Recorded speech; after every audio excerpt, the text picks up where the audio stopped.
Thank you Analea. Ada yang udah ngeliat apa belum postingan itu? Coba dijawab. Iya, Prelove, thank you. Kamu tuh ininya. Zaidan, thank you. Dewi, thank you. Udah baca belum apa sih namanya? Udah baca ya? Yang mengenai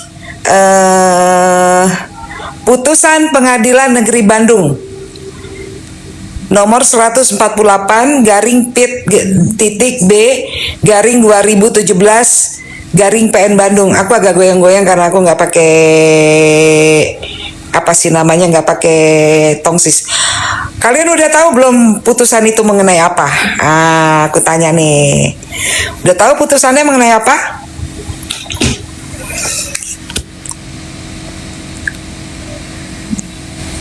Iya, udah tahu belum putusannya mengenai apa?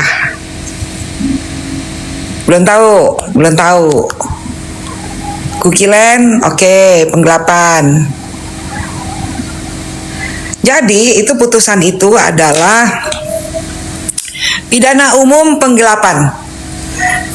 Penggelapan, bukan penipuan, penggelapan. Mom jelo ya, kadang-kadang nambah-nambahin. Aku bacain ya putusannya ya. Jadi ini adalah mengenai, kalau fidusia artinya adalah mengenai hutang piutang atau hutang dengan jaminan kendaraan. Nah, ini sudah inkrah putusannya. Diputuskan tahun 2017. Jadi ini adalah kendaraan yang digelapkan. Jadi kreditur apa sih namanya akhirnya membuat laporan. Putusannya adalah pidana penjara 3 bulan. Kemudian menetapkan pidana tersebut tidak perlu dijalani kecuali di kemudian hari ada putusan pengadilan, putusan hakim yang menentukan lain. Jadi kalau 3 bulan itu emang biasa nggak dipenjara. Terdakwanya adalah RD Ataubah Mufid. Di sini tidak disebutkan gelarnya dokter. Kalau dokter tuh biasanya disebutkan harusnya. Di sini tidak ada penyebutan gelar dokter. Ya, gitu. Jadi apa itu cuma-cuma?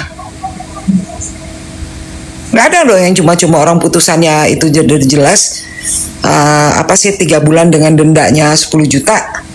Nah ini apa sih namanya, kendaraannya adalah jaminan fidusia. Jaminan fidusia itu adalah jaminan kendaraan.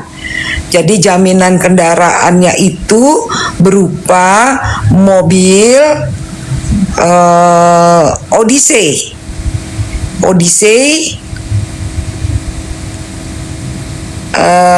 dengan nomor polisi D87K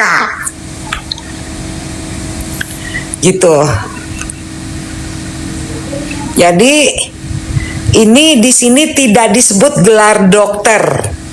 Nah ini sebenarnya dalam persidangan nanti patutlah dipertanyakan gelar kedua-duanya ya, karena sudah mencantumkan gelar dokter. Karena masa sih ngelek? Karena kalau gelar dokter itu harus lulus uji kompetensi UKM PPD. Nah, Bunda ngelihat tahunnya 2017, sedangkan pengakuannya adalah tahun 2017. Kasus ini bermula dari tahun 2013. Jadi 4 tahun. Ya. 2013 kasusnya. Kalau ngelihat dari kronologis si RG yang menyatakan bahwa dia membuka klinik pertama kali di tahun 2017 ya. Thank you Nuri. Jadi membuka klinik itu pertama kali di tahun 2017. Saya ngelihat di detik.com ya. Artinya ini bersamaan kasusnya gitu, ini bersamaan kasusnya. Nah Kemudian mengenai titelnya juga, di sini kan dalam putusan ini tidak disebut titelnya. Orang capek-capek jadi dokter kan biasanya disebut, di sini tidak ada disebut. Gelarnya tidak ada disebut di sini.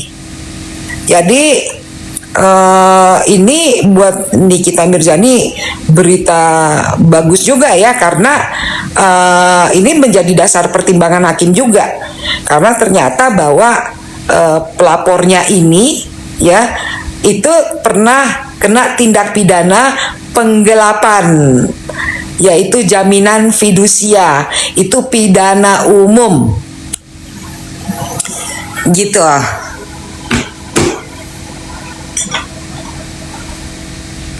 Thank you Nur Kafi.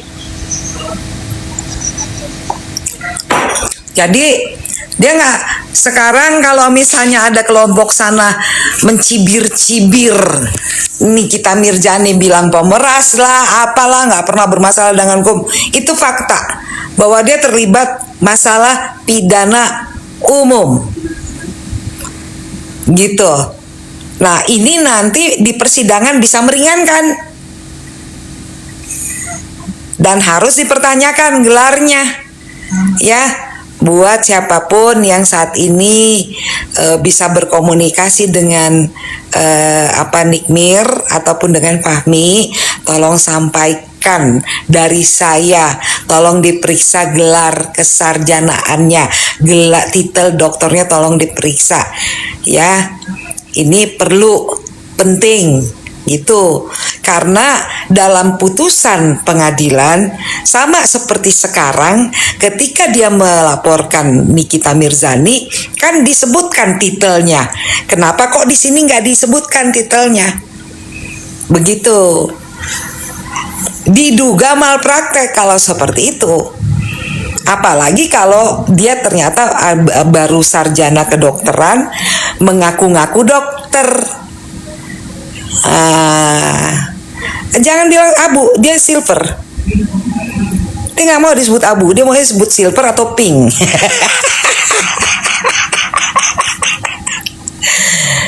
Gitu, kalimat kita harus diduga ya, karena nanti pembuktiannya kan di persidangan. Nah, keburu lagi di persidangan, segera diminta supaya majelis hakim memeriksa.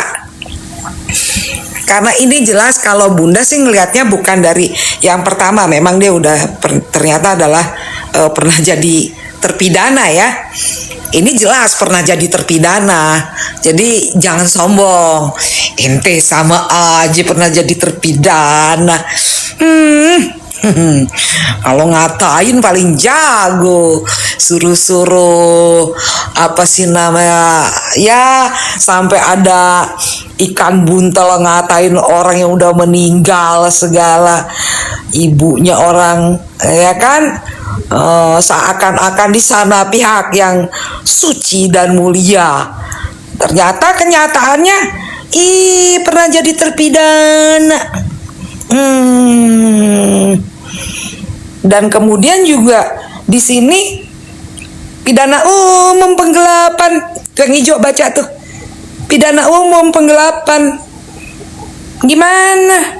Ayo. Jadi besok kalau misalnya di live nggak apa-apa, kalian komen tuh rame-rame.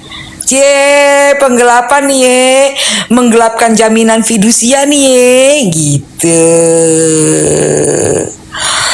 Harus dijawab yang kayak gitu. Kalau misalnya ada mereka posting atau apapun, langsung jawab, terpidana jaminan fidusia nih ye. Gitu, harus itu dijawab. Bales. Ya kan? Tadinya aku nggak peduli tuh, tapi lama-lama nih ngelunjak juga nih orang. Kan gitu. Nah, mobilnya itu adalah Honda Odyssey. Nah, kalau misalnya apa penggelapan apa jaminan fidusia apa, mobil Honda Odyssey. Ini putusan Mahkamah Agung tidak bersifat rahasia karena sudah diumumkan di Mahkamah Agung. Putusan pengadilan ini, ingat ya, ini bukan bersifat rahasia karena sudah diumumkan di websitenya Mahkamah Agung. Artinya terbuka untuk umum. Artinya kalaupun ada mahasiswa Fakultas Hukum yang menjadikan dasar untuk pembuatan skripsi, bisa. Sama seperti yang ada di Pengadilan Negeri Bali yang sudah inkrah mengenai harta gonogini antara Cen Kurniawan dengan mantannya CK. Itu udah diumumkan terbuka secara umum.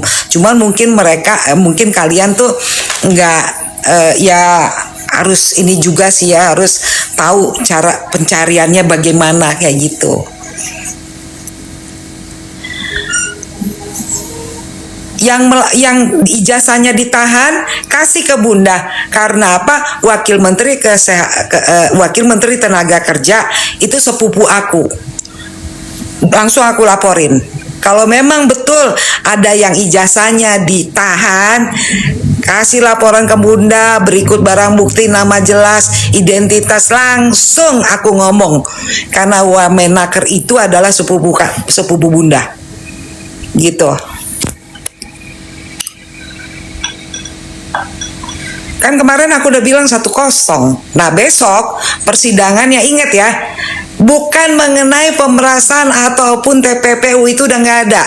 Tetap yang ditampilkan oleh pengadilan adalah mengenai pasal 27. Pasal 27 nggak ada lagi tuh yang namanya TPPU maupun pencucian uang. Nah, kembali ke TPPU-nya. Tadi siang kan Bunda baru sedikit ya mengenai TPPU.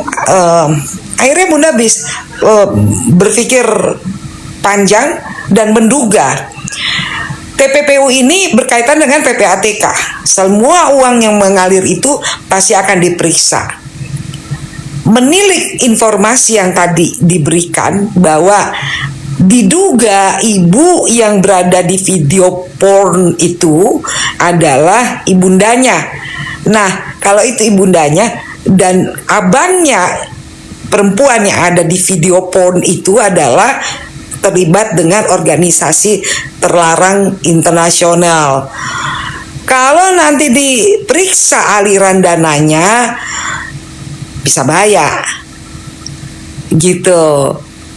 Makanya TPPU-nya nggak ada, mungkin dia bahagia juga karena mungkin dia baru berpikir sekarang kalau TPPU-nya ada, nanti diperiksa nih aliran dananya.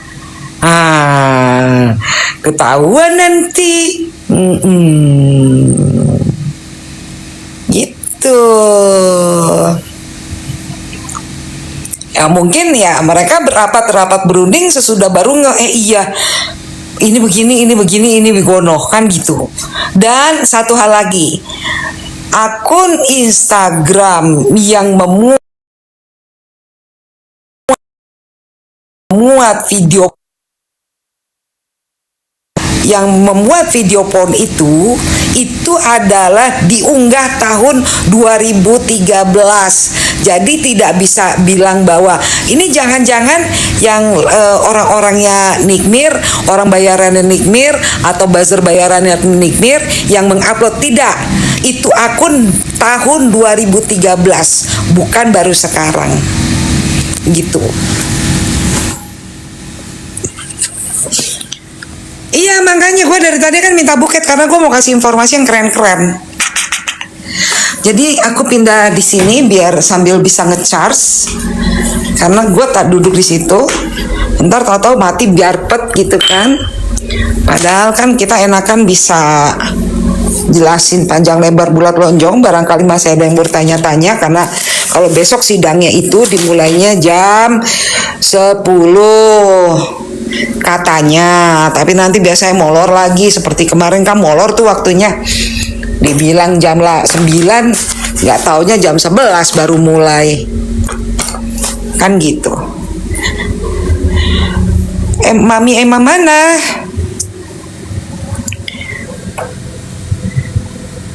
Emma mana? Emma Waroka?